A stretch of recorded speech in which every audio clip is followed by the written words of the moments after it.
गंधर्वों के राजकुमार का नाम जीमूतवाहन था। वे सभी के परोपकार रहते थे। जीमूतवाहन के पिता ने जब उनको राजपाट सौंपा तब उनका मन राजपाट में नहीं लगता था। यही वजह थी कि वह राज का भार अपने भाइयों को देकर वन में पिता की सेवा करने चले गए।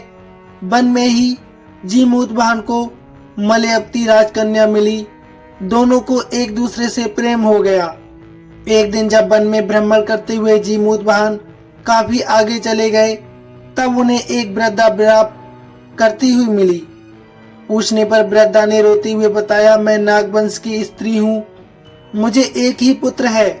पक्षीराज गरुड़ के कोप से मुक्ति दिलाने के लिए नागों ने यह व्यवस्था की है। वे गरुड़ को रोजाना भक्षण के लिए एक युवा नाग सौंपते हैं। आज मेरे पुत्र की बारी है।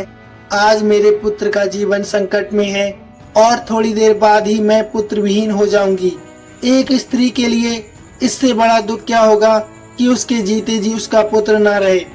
जीमूतवाहन को यह सुनकर बड़ा दुख हुआ। उन्होंने उस वृद्धा को आश्वस्त करते हुए कहा, डरो मत, मैं तुम्हारे पुत्र के प्राणों की रक्षा अवश्य करूंगा।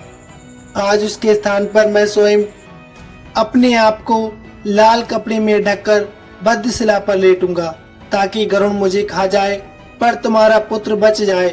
इतना कहकर जीमूतवाहन ने शंखचूड़ से उसके वस्त्र ले लिए और खुद पहनकर उस बद्धशिला पर लेट गए।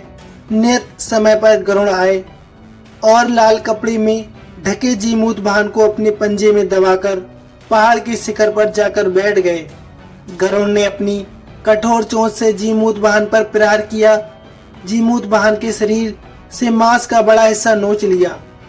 इसकी पीड़ा से जीमूतवाहन की आंखों में आंसू बह निकले और वह दर्द से कराहने लगे। अपने पंजे में जकड़े प्राणी की आंखों में आंसू और मुंह से कराह सुनकर गरुड़ बड़े आश्चर्य में पड़ गए, क्योंकि ऐसा पहले कभी ना हुआ था। उन्होंने जीमूतवाहन से उनका परिचय पूछा। जीमूतवाहन ने सारा किस्सा कह सुनाया कि कैसे एक स्त्री के पुत्र की रक्षा के लिए वह अपने प्राण देने आए हैं। आप मुझे खाकर भूख शांत करें। गरुड़ उनकी बहादुरी और दूसरे की प्राण रक्षा के लिए स्वयं का बलिदान देने की हिम्मत से बहुत प्रभावित हुए। उन्हें स्वयं पर पछतावा होने लगा। वह सोचने लगे कि एक मनुष्य जो दूसरे के पुत्र की रक्षा के लिए स्वयं की बलि दे रहा है और एक मैं हूँ जो देवों के संरक्षण में होते हुए भी दूसरे की संतान की बलि ले रहा हूँ। उन्होंने जीमूतवाहन को मुक्त कर दिया। गरुड़ ने कहा, हे मनुष्य, मैं तुम्हारी भावना और त्याग से बहुत प्रसन्न हूँ। मैंने तुम्हारे शरीर पर जो घाव किए हैं उसे ठीक कर देता हूँ। तुम अपनी प्रसन्नता के लिए मुझसे कोई वरदान मांग लो। तब राजा जीमूतवाहन ने कहा कि हे पक्षीराज, आप तो सर्वसमर्थ हैं। अगर आप प्रसन्न हैं और वरदान देना चाहते हैं तो आप सर्पों को आहार बनाना छोड़ दें। आपने अब तक जितने भी प्राण लिए हैं उन्हें जीवन दान दे दें। गरुड़ ने सबको जीवन दान दे दिया और नागों की बलि न लेने का वरदान भी दिया। इस प्रकार जीमूतवाहन के साहस से नाग जाति की रक्षा हुई। गरुड़ ने कहा कि तुम्हारी जैसी इच्छा वैसा ही होगा। हे राजा, जो स्त्री तुम्हारे इस बलिदान की कथा सुनेगी और विधि पूर्वक व्रत का पालन करेगी उसकी संतान मृत्यु के मुख से भी निकल आएगी।